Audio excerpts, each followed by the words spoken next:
Baiklah, pada kesempatan ini saya akan menjelaskan desain organisasi serta pengelolaan perilaku dan hubungan interpersonal. Pengertian desain organisasi.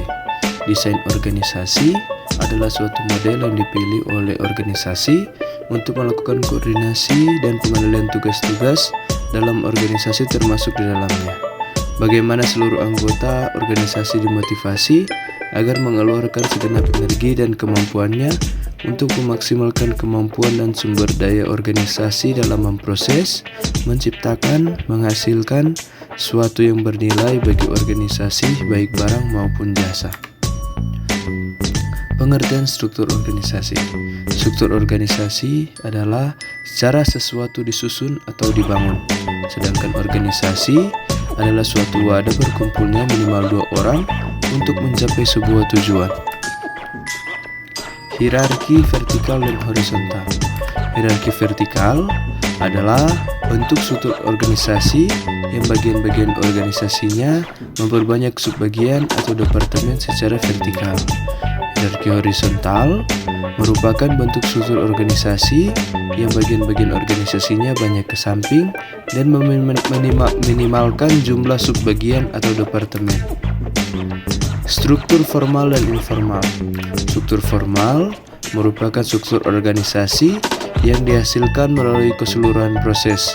Struktur organisasi formal inilah yang biasanya dijadikan panduan para anggota organisasi untuk melakukan berbagai hal dalam upaya pencapaian tujuan organisasi. Yang berikutnya, struktur informal. Struktur di mana para pekerja berkumpul secara berkelompok yang didasarkan pada kesamaan hobi dan lain sebagainya. Perilaku organisasi. Perilaku organisasi adalah studi yang menyangkut aspek-aspek tingkah laku manusia dalam suatu organisasi atau kelompok tertentu. Perilaku organisasi merupakan suatu bidang studi yang menyelidiki dampak perorangan, kelompok, dan struktur pada perilaku dalam organisasi dengan maksud menerapkan pengetahuan semacam itu untuk memperbaiki keefektifan organisasi.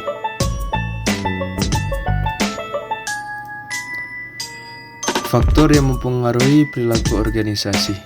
Yang pertama, peningkatan produktivitas. Organisasi dikatakan produktif jika tujuan dapat dicapai dan proses pencapaian tersebut dilakukan dengan merubah masukan menjadi keluaran dengan biaya yang paling rendah. Yang kedua, pengurangan kemangkiran. Kemangkiran adalah tindakan tidak masuk kerja tanpa alasan. Yang ketiga, penurunan turnover. Turnover adalah pengunduran diri secara permanen dari organisasi. Yang keempat, peningkatan kepuasan kerja.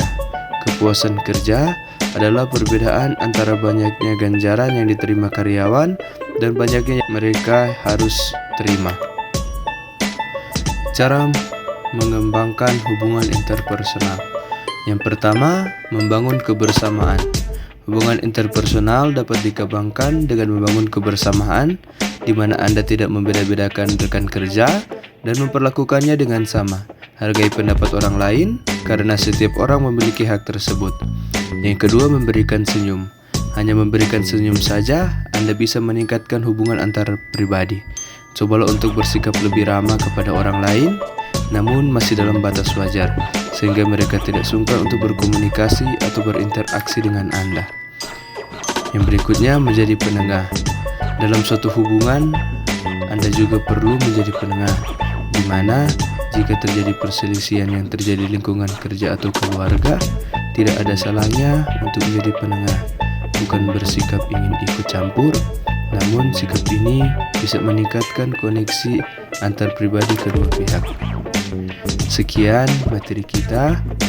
Terima kasih atas kesempatan, serta saya mohon maaf jika ada kesalahan pengucapan kata.